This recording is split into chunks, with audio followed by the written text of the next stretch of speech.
राधे राधे दोस्तों, नमस्ते। कैसे हैं आप सभी? उम्मीद करते हैं आप सभी एकदम बढ़िया होंगे, मज़े में होंगे और खुश होंगे।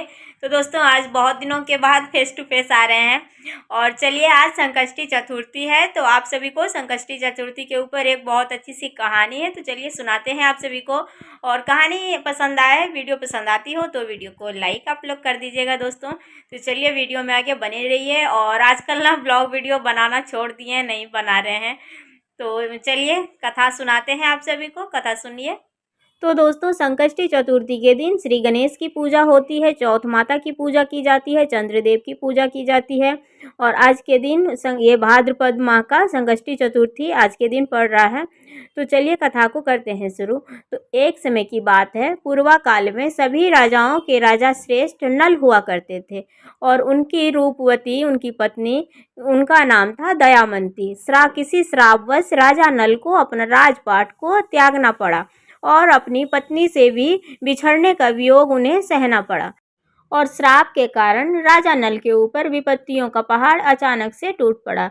एक दिन डाकुओं ने राजा के महल में जा करके उनका सारा धन, गजशाला से हाथी घोड़े चुरा लिए तथा पूरे महल को अग्नि से भी जला दिया।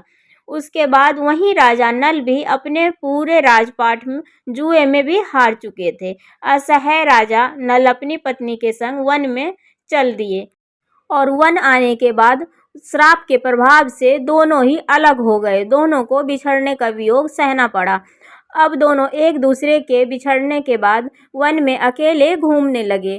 तभी वन में घूमते घूमते रानी दमयंती को एक महर्षि दिख पड़े। वो महर्षि सरभंग थे और महर्षि सरभंग के दर्शन करते हुए रानी उनके पास पहुंची। तभी महर्षि सरभंग अपनी साधना में लीन थे। रानी दमयंती को अत्यंत पीड़ा हो रही थी और वह अत्यंत पीड़ा में थी। इसी समक्ष में जाकर के वो महर्षि सरभंग के पास खड़ी हो गई और मन ही मन में प्रार्थना करने लगी। तभी महर्षि सरभंग अपनी साधना से बाहर आ गए और रानी दमयंती को अपने पास पाया और मंद स्थिति से उनकी ओर देखने लगे।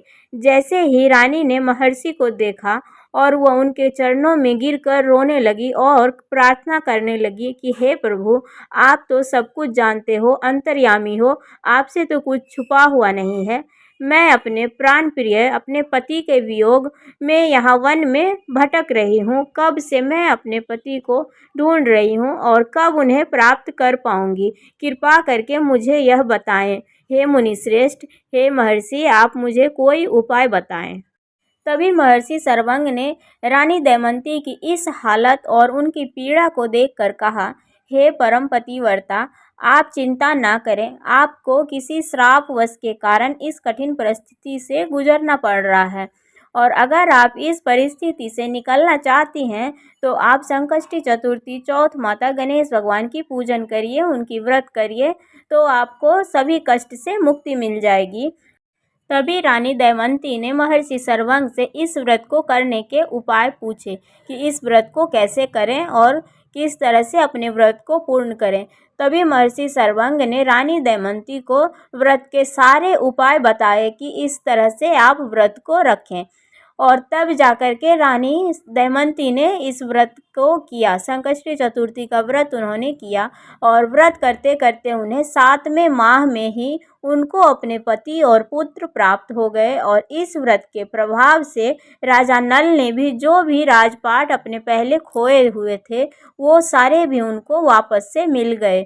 तो हे संकष्टी चतुर्थी, हे चौथ माता गणेश भगवान, आपने जिस तरह से राजा नल और उनकी पत्नी को उनके सारे राजपाट लौटाए, उनके पति लौटाए, आप उसी तरह से सभी को उनके सुख शांति, घर में समृद्धि बनाए रखिए और सबकी इच्छाओं को पूर्ण करिए। तो कथा कुछ इस प्रकार थी दोस्तों। कैसी लगी आप सभी को? अगर हमारी कथा आप सभी को थोड़ी सी भी अच्छी लगी हो तो आप लोग प्लीज़ वीडियो को एक लाइक ज़रूर से कर दीजिएगा दोस्तों। और चैनल पर जो भी नए आते हैं तो सब्सक्राइब कर लीजिएगा। तो चलिए, मिलते हैं आप लोगों से फिर से एक अगले वीडियो में। ये वीडियो को यहीं पे एंड करते हैं। तब तक के लिए बाय बाय, राधे राधे, जय श्री गणेश।